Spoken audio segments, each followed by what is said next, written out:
입니다. 출애굽기 20장 1절에서 17절 말씀입니다.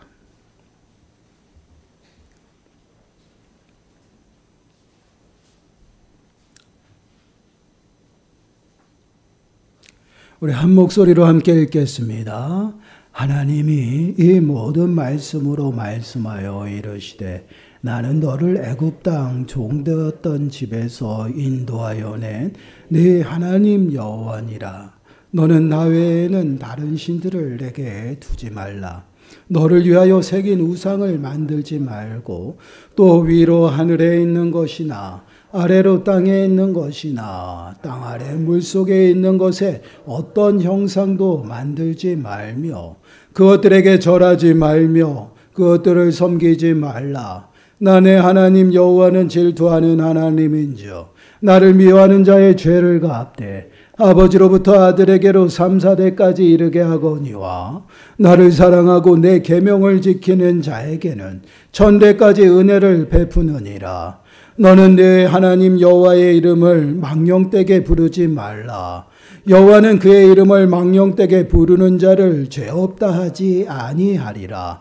안식일을 기억하여 거룩하게 지키라.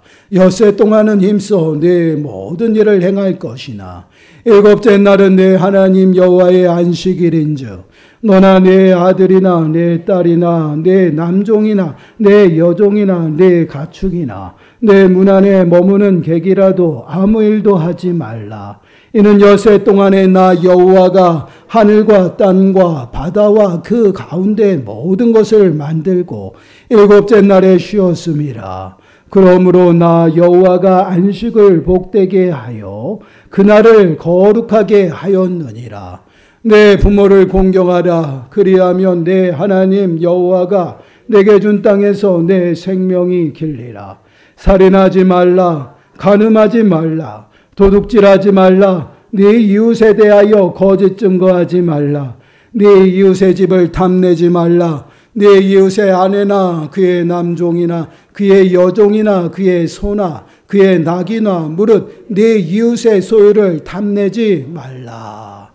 아멘. 우리가 이제 지난 시간에 하나님께서 우리에게 요구하시는 삶이 무엇인지를 좀 묵상해 보았어요. 그 삶은 순종의 삶이라는 것을 함께 나누었습니다. 하나님께서는 이스라엘 백성들에게 당신의 백성들답게, 그러니까 당신의 백성답게 살아가도록 그들에게 주신 것이 있어요. 그것이 바로 율법입니다. 그 율법을 통해서 당신이 어떠한 성품을 가지고 있는지, 또한 당신이 어떠한 하나님인지, 또한 당신이 어떠한 삶의 모습으로 살고 있는지 그 뜻을 명확하게 나타내 보여주셔요. 그렇게 함으로 인해서 당신이 원하시는 하나님의 백성답게 온전히 살아가는 방법들을 주셨다라는 것이에요. 그것이 바로 도덕법입니다. 그래서 이 도덕법을 당신의 백성들에게 주시고 그 도덕법을 순종하며 살아가도록 끊임없이 요구하고 있다는 것이, 그것이 이제 하나님께서 우리들에게 요구하시는 삶의 모습이에요. 그러면 그 도덕법이 과연 무엇을 말하고 있을까요? 오늘 질문을 한번 보실까요? 질문 41번을 보시면 도덕법은 어디에 함축적으로 요약되어 있습니까? 답변을 함께 읽습니다. 시작.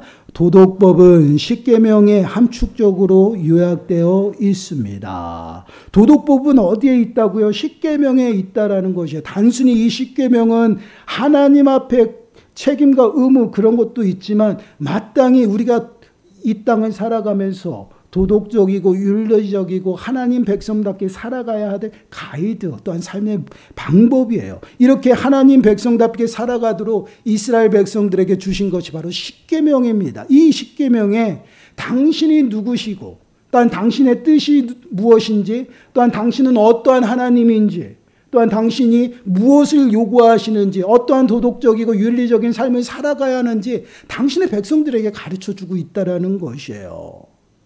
이 십계명은 언제 이스라엘 백성들에게 주셨어요? 애굽에서 그들을 구원하시고 그들을 시내산까지 인도하셨어요. 시내산까지 인도하신 그 목적은 그들에게 하나님께서 이제 처음으로 율법을 그들에게 수여하시기 위함이에요. 그래서 시내산에서 그 이스라엘 백성들에게 율법을 수여하십니다. 두 돌판에 온전히 자신의 손가락으로 기록하여서 이렇게 살아가야 한다라고 그들에게 십계명을 주셔요. 그래서 신명기 9장 10절 말씀을 보시면 여호와께서 두 돌판을 내게 주셨나니 그 돌판의 글은 하나님이 손으로 기록하신 것이요 너희의 총회의 날에 여호와께서 산상불에서 불 가운데서 너희에게 이르신 모든 말씀이니라.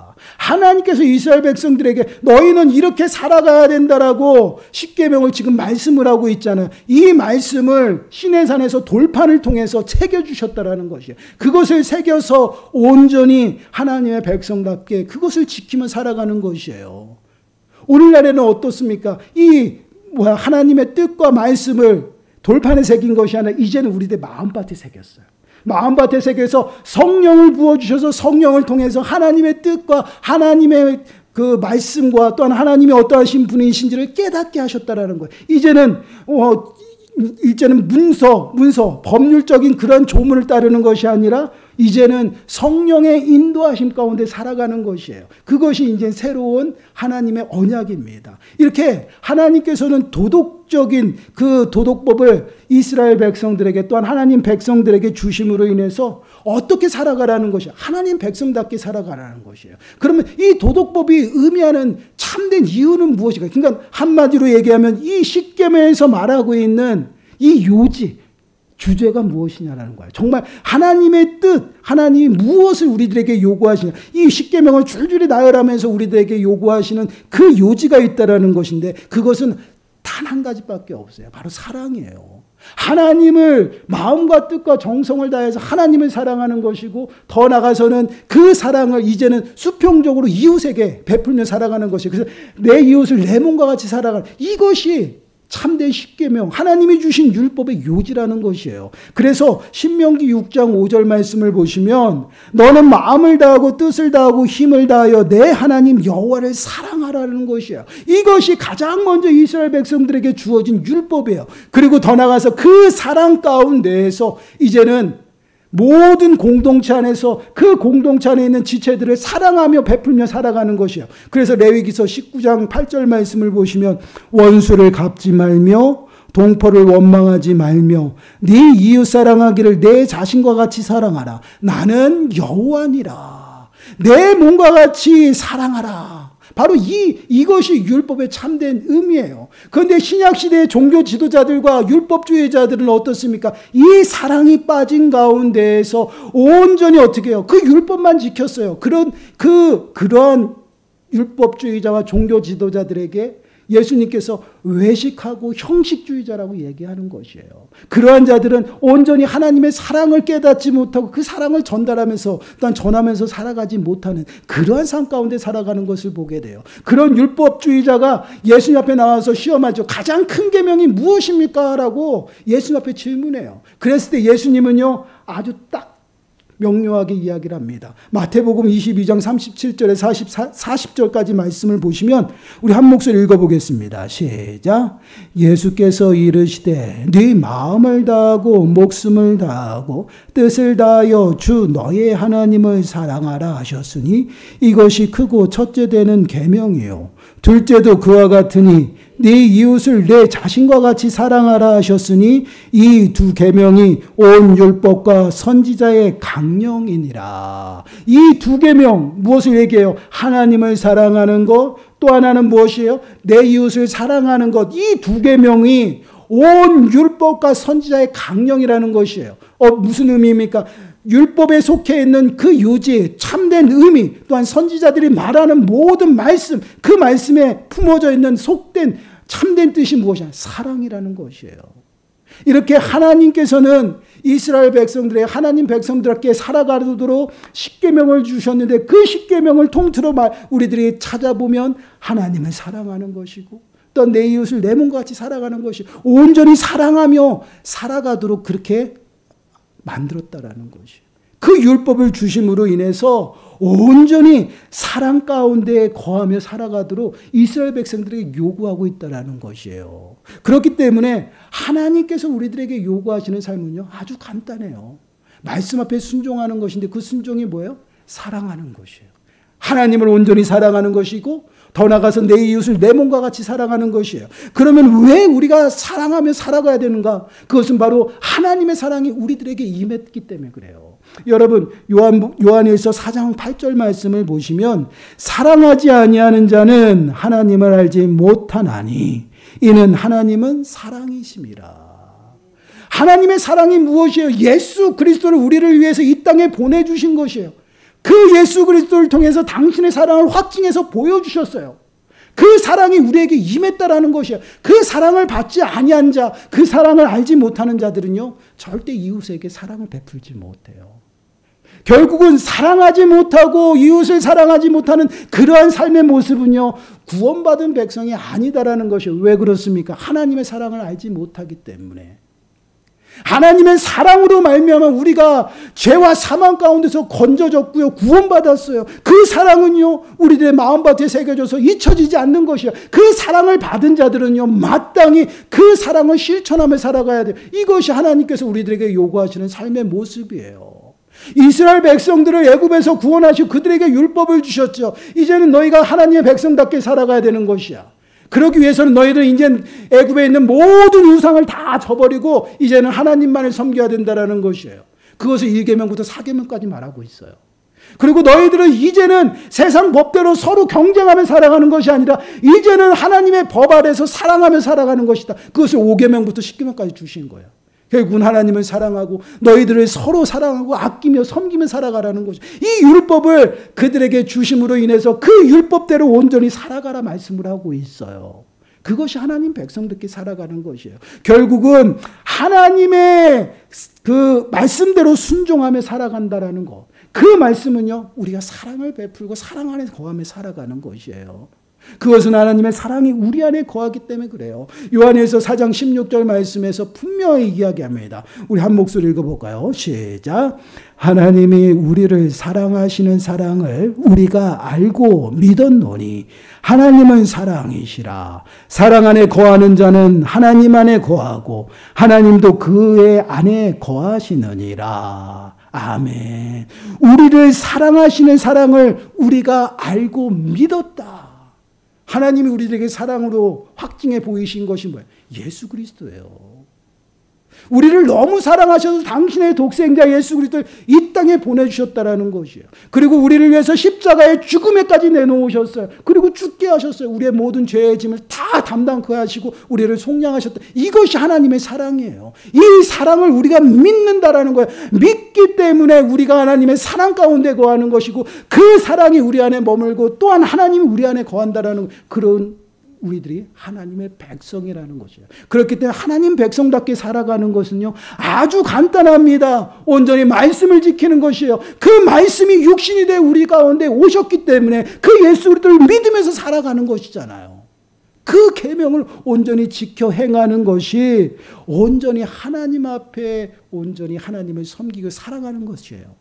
요한복음 14장 15절 말씀을 보시면 이렇게 말씀을 하고 있어요. 너희가 나를 사랑하면 나의 계명을 지키리라.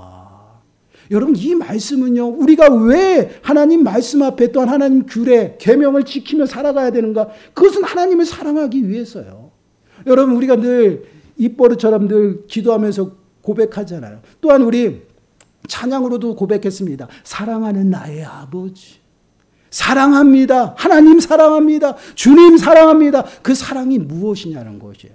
바로 순종이에요. 하나님의 계명을 지키는 것이고 순종하는 것이에요. 하나님의 계명을 지키지 아니하고 순종하지 아니하는 자는요, 하나님을 사랑하는 것이 아니에요. 하나님을 알지도 못하는 것이고 하나님의 사랑이 그 안에 거하지 못한다라는 것이에요. 그렇게 되면 마땅히 사랑한다라는 말은 거짓말이라는 것이에요. 여러분 우리들의 모습을 한번 보세요. 여러분 우리는 하나님을 사랑한다라고 고백하죠. 고백해요, 안 해요? 사랑하지 않습니까? 졸려워요? 사랑합니까? 사랑하지 않습니까? 그런 말씀에 순종하며 살아갑니까? 아멘? 아멘. 맞습니다. 이게 사랑이에요. 여러분 아주 하나님을 사랑하는 것은요 간단합니다. 하나님 말씀대로 순종하는 것이에요.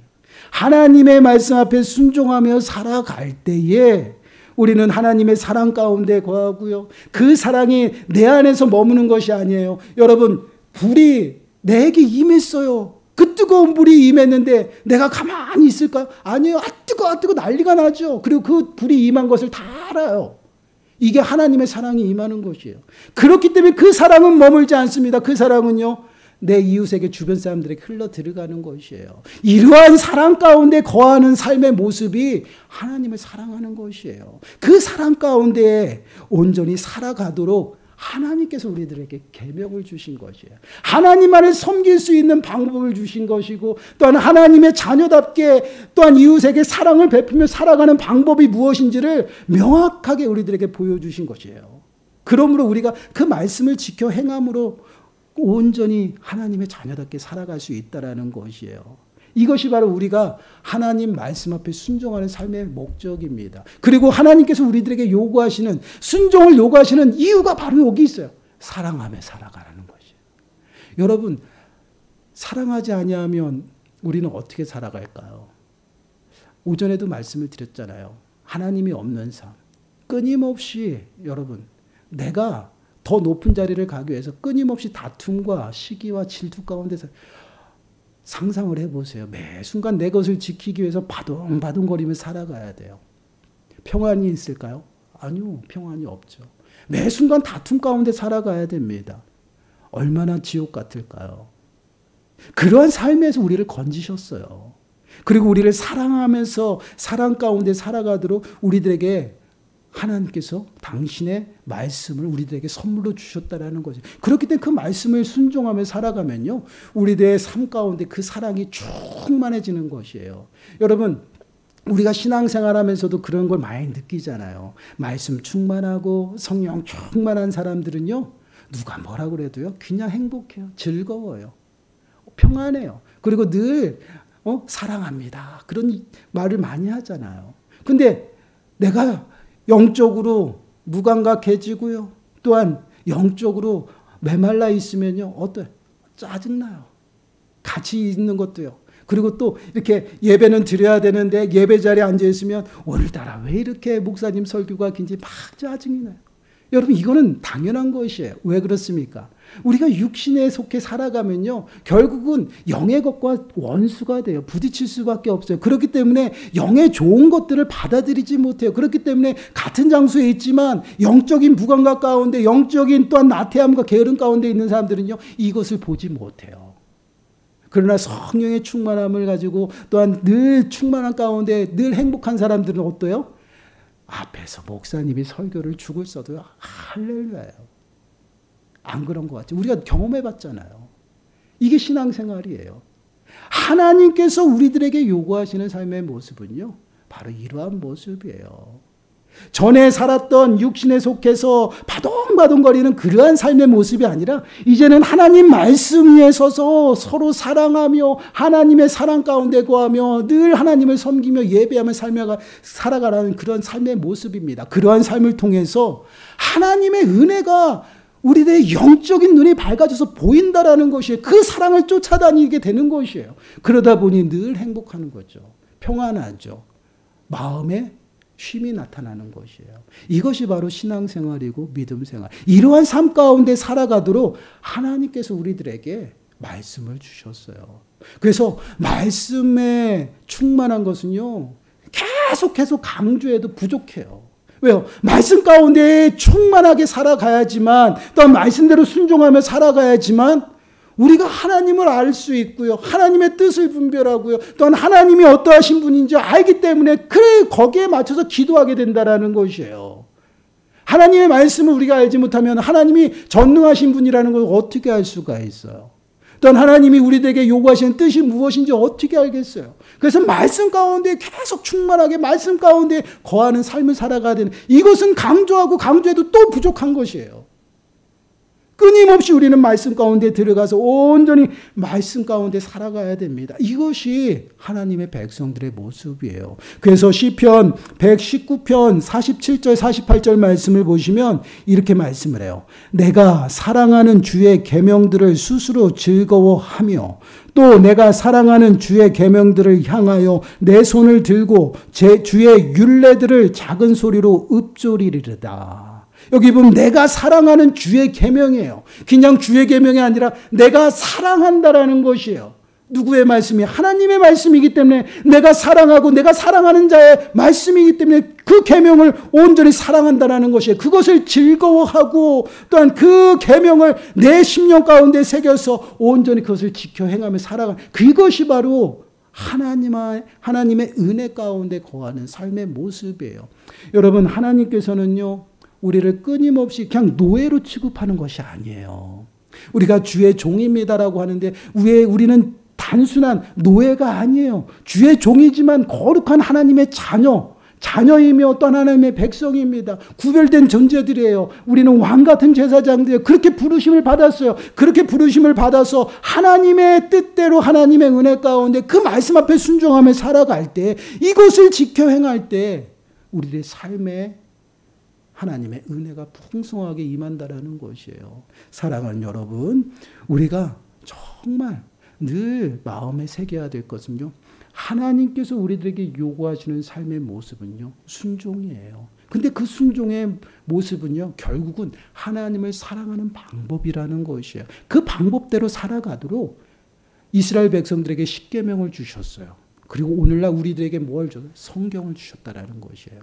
그 하나님의 말씀을 마음에 새기고 온전히 지켜 행하는 자들이 정말 하나님을 사랑하는 것이에요. 그리고 그 사랑을 받아서 온전히 사랑을 실천하며 살아가는 그러한 모습입니다. 사랑하는 여러분, 우리의 모습을 한번 보세요. 여러분 얼마만큼 하나님을 사랑하십니까? 하나님 앞에 정말 자신 있게 고백하실 분이 계신가요? 저도 고백하기가 힘들 것 같아요. 왜요? 우리는 연약해서 이 말씀 앞에 서면 우리가 얼마나 연약한지를 깨닫게 되거든요. 그럴 때 우리는 다시 한번 하나님 앞에 더욱더 무릎 꿇고 겸손하게 주님의 도우심을 구해요. 결국은요, 하나님을 사랑하는 것은요, 하나님을 전적으로 바라보고 의지하는 것이고요. 그 말씀 앞에 순종하며 살아가는 것이에요. 그것을 우리가 지켜 행할 때에 하나님께서는 우리를 기뻐하신다라는 것이. 근데 이 모습이, 이 삶의 모습이 선택이 아니에요. 책임과 의무입니다. 하나님께서 이것을 책임과 의무로 주신 것은 우리를 올가매고 무겁게 하기 위함이 아니라 우리를 당신의 사랑 가운데서 충만하게 살아가게 하시기 위함이에요. 얼마나 우리가 연약하고 무지하고 어리석음, 이것을 온전히 책임과 의무를 다하라고 말씀을 할까요? 우리에게 하나님께서는 구별된 삶을 원하십니다. 그것이 바로 계명을 지키며 살아가는 것이에요. 그 계명을 온전히 따르고 순종하는 것. 이러한 삶 가운데서 살아가시고요. 정말 하나님의 사랑 가운데 거함으로 그 사랑을 더욱더 풍성히 누리는 저와 여러분들이 되시길 간절히 축원합니다. 우리 고백하겠습니다.